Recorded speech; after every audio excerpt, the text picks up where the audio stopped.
सुप्रभातम। आज हम नया टॉपिक है हमारा व्याकरण का, उस पर थोड़ा अध्ययन करेंगे। पेज संख्या 91, 91 नंबर पेज पर है व्याकरण का वर्ण विचार।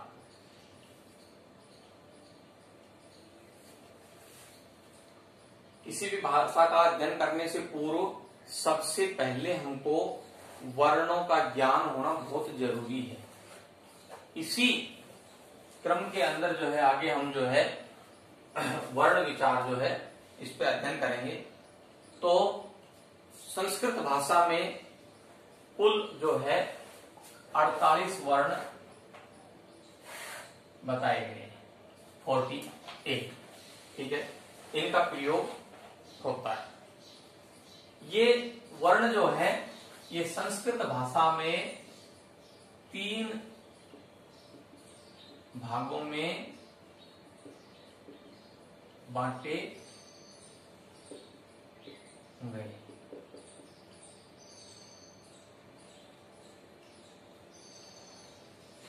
तीन भाग, वो 3 भाग कौन कौन से हैं?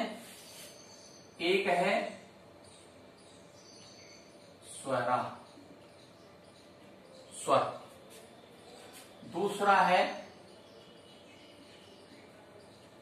व्यंजन,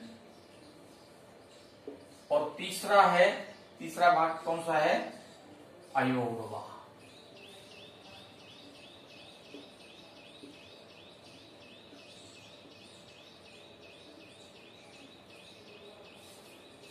स्वर, व्यंजन, व्यंजनों को हम संस्कृत भाषा में व्यंजनानि इस प्रकार से भी लिख सकते हैं, और अयोगवाह। ये 3 प्रकार के वर्ण होते हैं।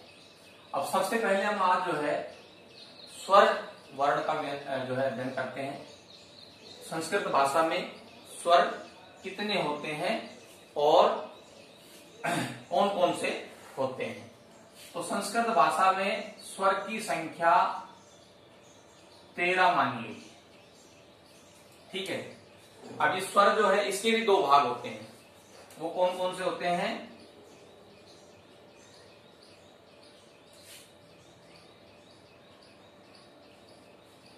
ह्रस्व स्वर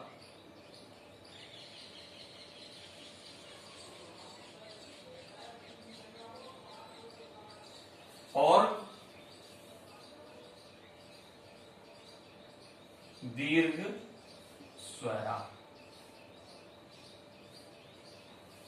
ह्रस्व स्वर और दीर्घ स्वर। जैसा कि हमको नाम से ही पता चल रहा है कि ऐसे वर्ण जिनको बोलने में कम से कम समय लगता है, यानी कि जो छोटे होते हैं वर्ण होते हैं, कम समय में बोले जाते हैं, वो ह्रस्व स्वर होते हैं। और जिनको थोड़ा इनसे ज्यादा समय लगता हो या जो बनावट में भी थोड़े बड़े हों, उनको जो है दीर्घ स्वर कहा जाता है। अभी ह्रस्व स्वर जो है ये कौन कौन से हैं और इनकी संख्या कितनी है? तो ह्रस्व स्वर जो है ये संस्कृत भाषा में 5 माने गए। कौन कौन से हैं? ए, उ, ई, उ, री,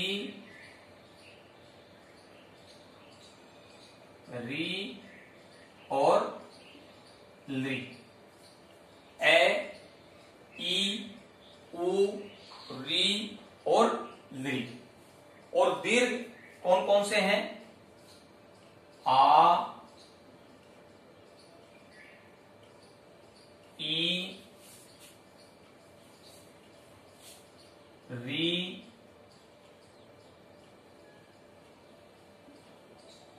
ए, आई, ओ और औ।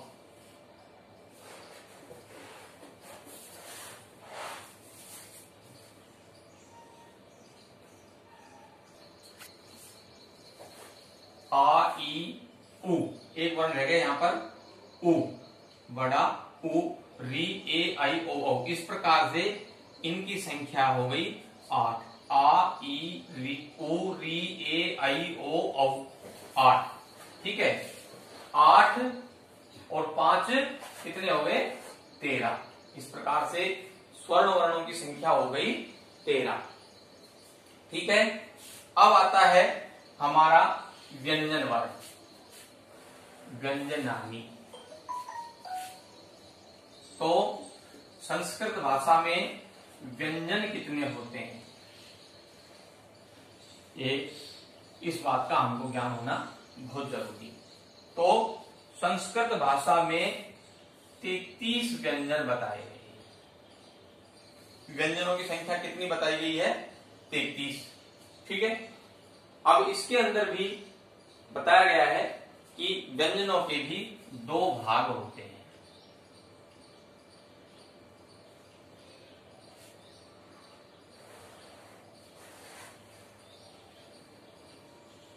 कौन कौन से भाग होते हैं वो? वर्गीय,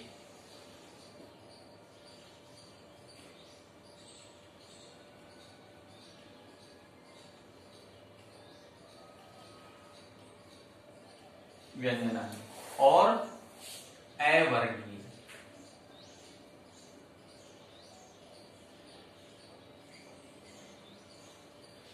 अवर्गीय व्यंजनानी।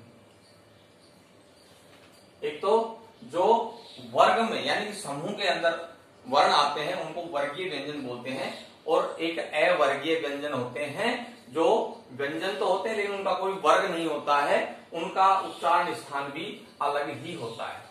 ठीक है, तो वर्गीय व्यंजन जो होते हैं उनकी संख्या कितनी होती है? 25 बताई गई है, और अवर्गीय व्यंजनों की संख्या 8 होती है। ठीक है, जैसे वर्गीय व्यंजन कौन कौन से होते हैं? जैसे क, ख, ग, घ, ड, तो ये हो गया क वर्ग। तो इसी प्रकार से क वर्ग में आने वाले व्यंजन, ठीक है, क,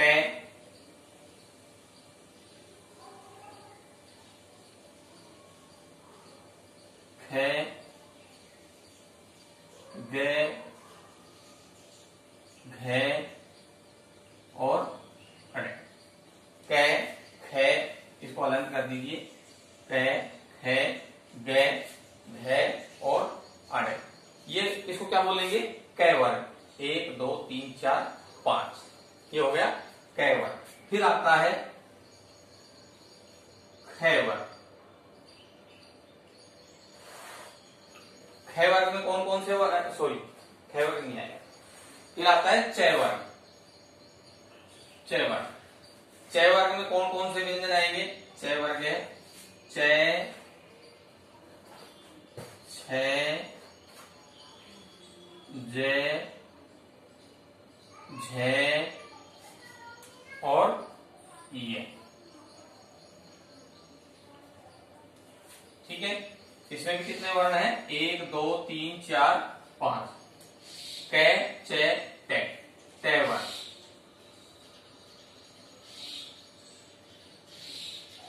ट वर्ग में कौन कौन से वर्ण आते हैं? तो ट, ठ, ड, ढ और न। ट, ठ, ड, ढ और न। फिर आता है त वर्ग।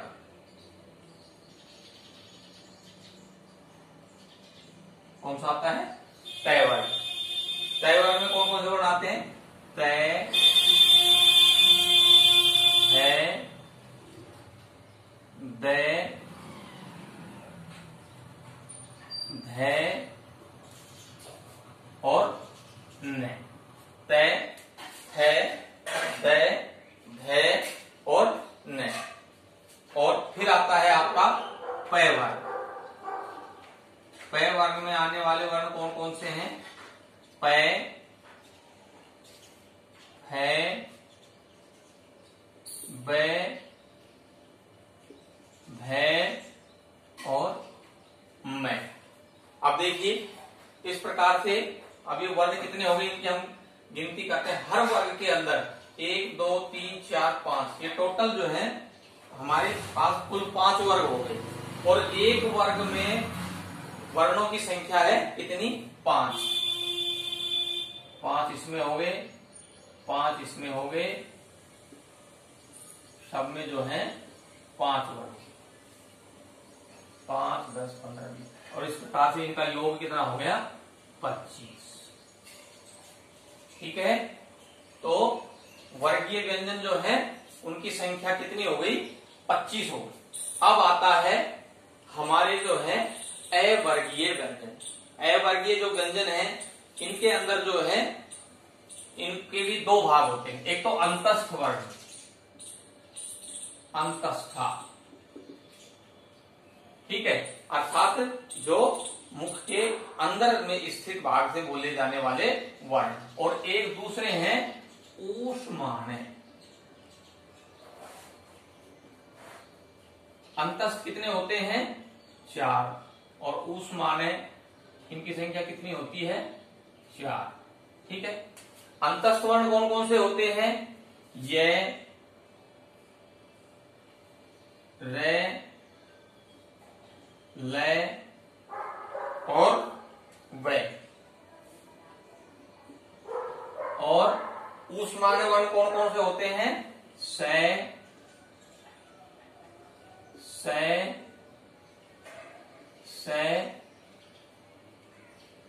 और है, से और है।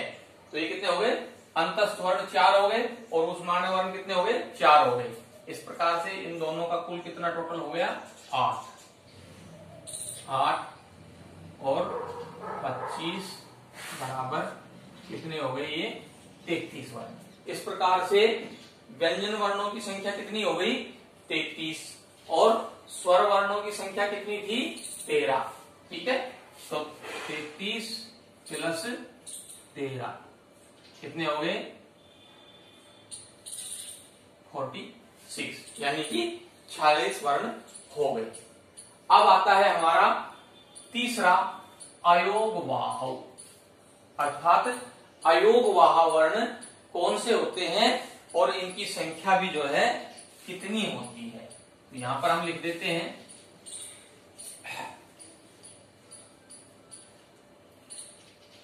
अनुस्वार,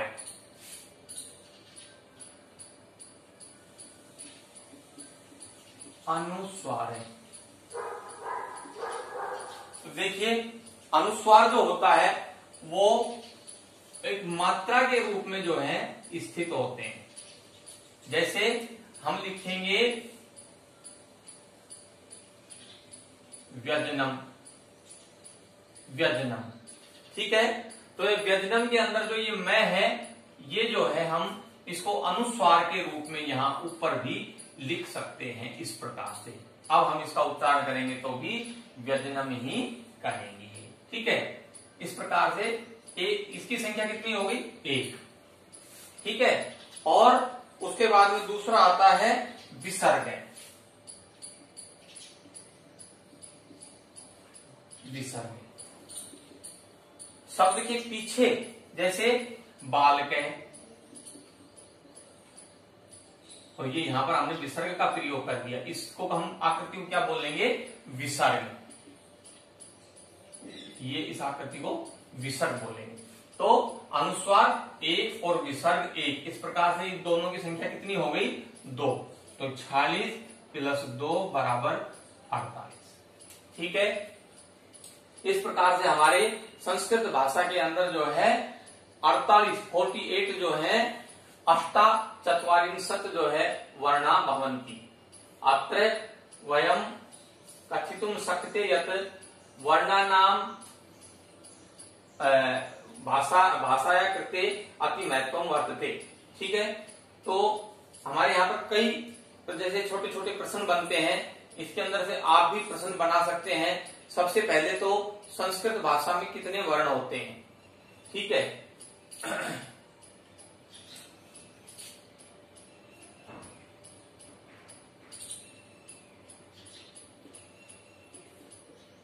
संस्कृत भाषा में कितने वर्ण होते हैं,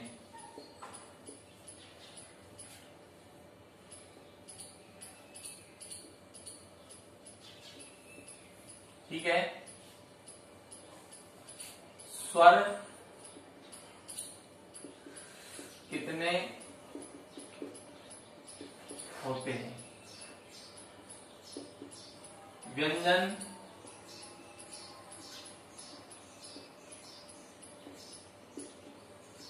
कितने होते हैं, वर्णों के कितने प्रकार